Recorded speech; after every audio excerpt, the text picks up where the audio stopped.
c'est de là qu'elle a créé les maléfices. Ah putain, je Et croyais que t'allais me dire, c'est de la là qu'elle a purement créé histoire. Inch'Allah.com.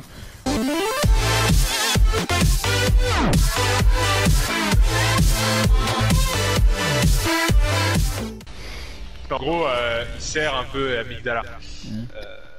Et ses propres intérêts. Et à chaque fois, il essaie de t'enculer. Et d'ailleurs, dans Demon's Souls, sa voix française, elle est gorgée de sang. Elle est géniale. Yes. Et même son visage, je crois que c'est le meilleur visage au monde. Est-ce que c'est le Ils ont visage fait de un la visage fourberie? fou. Ah oui, ah mais totalement mec. Si tu veux, je t'enverrai, je te passerai un enregistrement que j'ai sur ma Attends, PS5. c'est-à-dire que... Avec C'est-à-dire Pat, qu'il a un c'est visage génial. plus fourbe que Mamie Huguette? Ouais. Ah ouais, c'est chaud alors, ouais. Ah, je peux te dire que. Que- Ou alors c'est Attends. Mamie Huguette quand elle était plus jeune et chauve. Ah ouais, c'est-à-dire que... Est-ce qu'il a des yeux malicieux? Parce que Mamie, elle a des yeux malicieux. Oh oui. Et il a même un sourire malicieux. Ah putain, mais il est rempli de malice cet homme. Ah bah totalement. Pat, l'homme rempli de malice. Et je t'explique pourquoi, parce qu'en fait, quand il était gamin, il adorait les histoires de fantasy et tout ça. Et en fait, le problème, c'est que c'était beaucoup des livres, il lisait beaucoup des livres en anglais. Mais n'étant pas très doué en anglais quand il était gamin, il comblait les vides laissés par la distance de la langue avec son imagination. D'accord. Et du coup, c'est ce qui retranscrit dans ces jeux.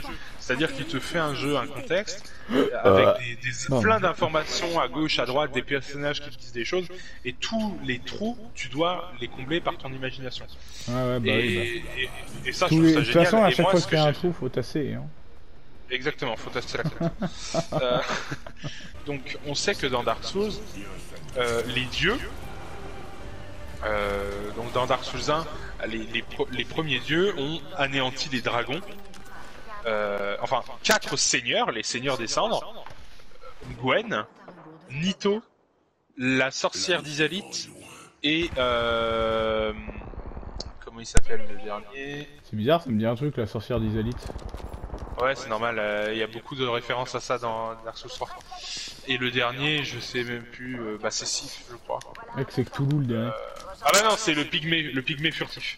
Ces 4 personnes ont eu les âmes de démons, les âmes de seigneurs de cendres, des âmes extrêmement puissantes, Oui. et ils ont créé la magie. Enfin, Gwen a créé les miracles, à base de foudre et de soins. À base de Nito foot. a créé... Nito, Pardon, il fallait que je celui qu'on nomme le premier des morts, c'est le seigneur des morts, il a créé de la magie noire aussi. la première celle de mort. Izalith a créé la pyromancie. Et le pygmée, en fait, le pygmée, c'est le seul humain à avoir obtenu une âme de seigneur. Parce que tous les autres sont des dieux. Et donc, suite à ça, Gwen a fondé un royaume à Norlondo. Oui. Bâti sur la chevalerie, la puissance divine et tout. Il a eu des enfants, 3. Guinevere, qui est une meuf à gros seins.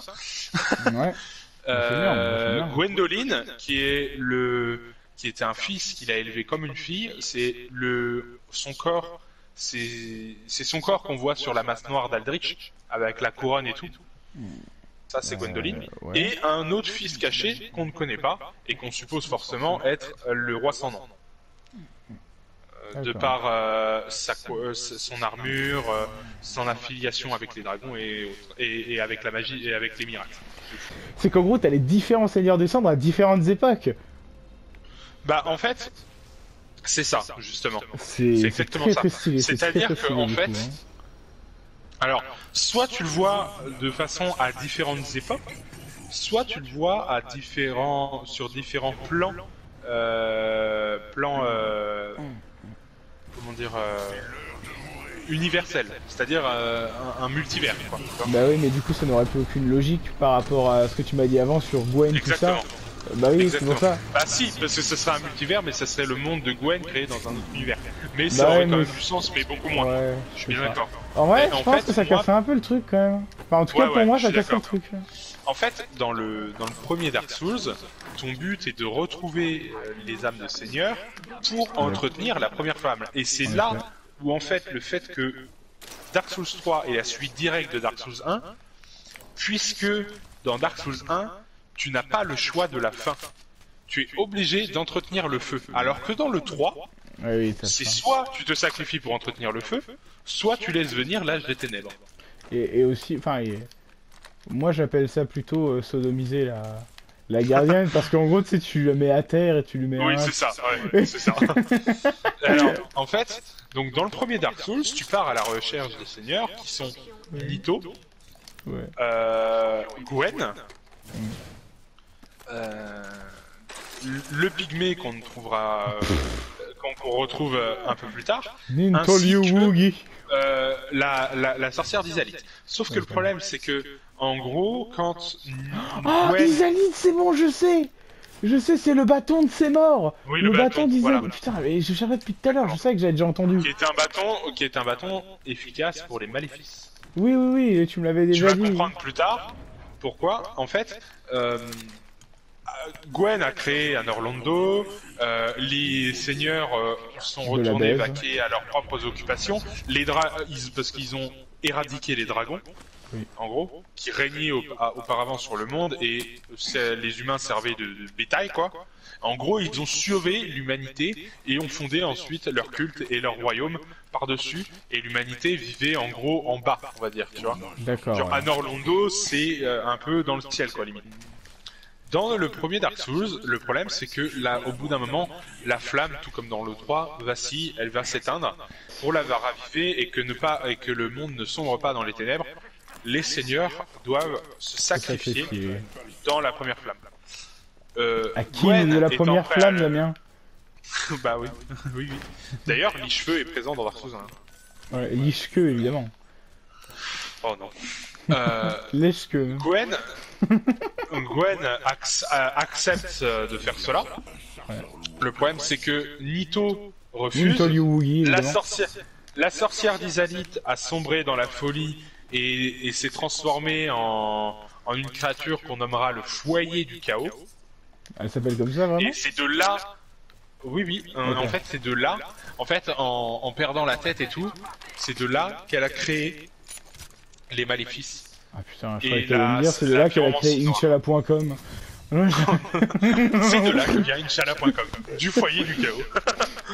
C'est en fait la D'ailleurs, le sorcière foyer du d'Izalith qui a chaos, un créé. boss ignoble. Hein. Vraiment, de tous les boss Dark Souls confondus, si on enlève Midir, c'est le boss le plus ignoble.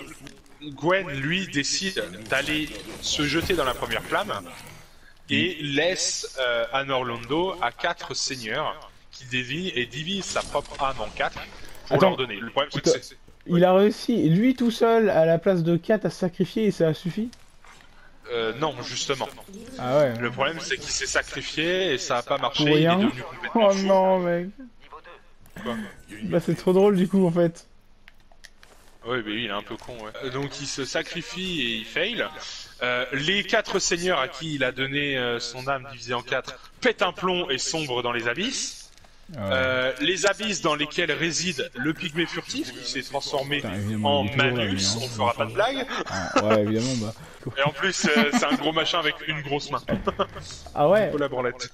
Yes, et son fils c'est... C'est comment il s'appelle? C'est le monsieur Carical. J'allais pas dire lui. J'allais dire l'arbre géant d'air. Ah oui, pourquoi pas. Vu qu'il a Pourquoi un pénis et une main pénis. Et donc... C'est d'ailleurs lui qui a inventé la pénicilline. Avec sa main Ouais. pénis. Et donc en fait, le problème c'est que dans Dark Souls, dans l'histoire de Dark Souls, Ouais. quand la première flamme se meurt, Kill de les la morts première flamme, vivants, évidemment. enfin les hommes deviennent des morts vivants. D'accord. Soit ils sombrent dans la folie, et les morts enfin, les hommes deviennent des morts vivants, vidés de toute notion. Et Mais c'est là que viennent certains- les monstres de Bloodborne. Mais certains, plus puissants que les autres, deviennent des mortes-flammes. Les D'accord. mortes-flammes reviennent pour moissonner. Attends, c'est comme Les ça que ça âmes marche de les mortes-flammes, ouais. Oui. Putain, nice. Les Les mortes-flammes mortes-couilles, ils sont on est cool des morts alors. vivants, on ne peut pas mourir. Oui, oui. pas Mais les mourir. mortes-couilles, ils sont super cool alors. Ouais, c'est ça. Et en fait, je t'explique peut-être un truc que tu ne savais pas, c'est que, tu sais, plusieurs fois, tu rencontres des personnages qui veulent te tuer. Oui. D'autres mortes-flammes. Genre par exemple, Henry, au début, elle est sympa, puis après, elle veut te péter la gueule. Tu vois. Yep, je m'en un rappelle. Rhinastoran. Oui, Et en je m'en fait, rappelle très bien. c'est pour la simple et bonne raison que les morte-flammes ne pouvant pas mourir, certaines morte-flammes, beaucoup trop faibles, deviennent folles. Ils deviennent des C'est de mortes la couilles. C'est ça. Ils veulent prendre ton blanc, tu meurs.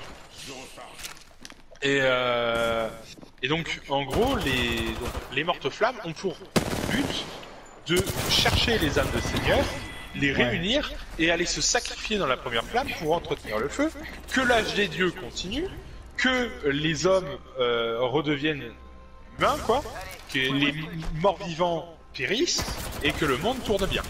Ça, en gros, c'est Dark Souls 1. Et donc, dans Dark Souls 1, tu défonces Gwen à la fin, et tu te sacrifies, et tout va bien, qui finit bien, c'est cool, t'as pété le pygmée furtif, et tout. Voilà. D'accord.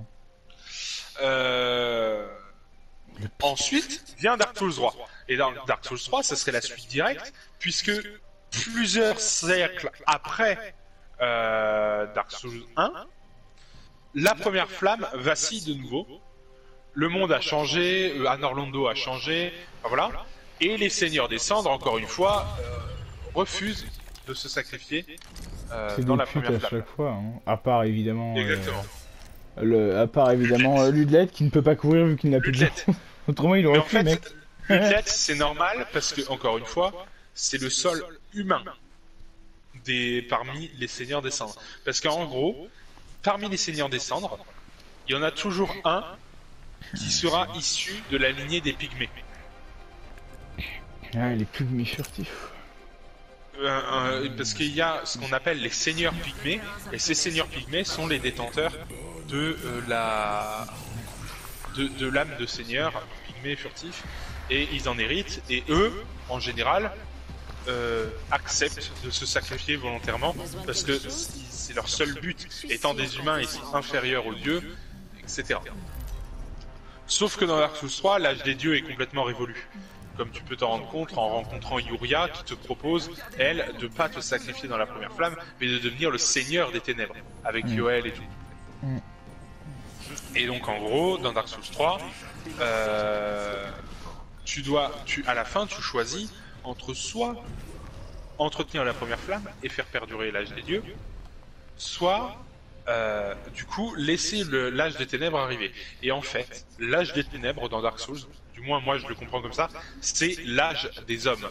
Parce que les dieux, privés de leur puissance, vu que la flamme a disparu, leur royaume s'effondre et les humains, les hommes, prennent le pouvoir et l'âge des hommes arrive, les dieux disparaissent et la vie continue. Tu vois ce que je veux dire? D'accord, ouais, très bien.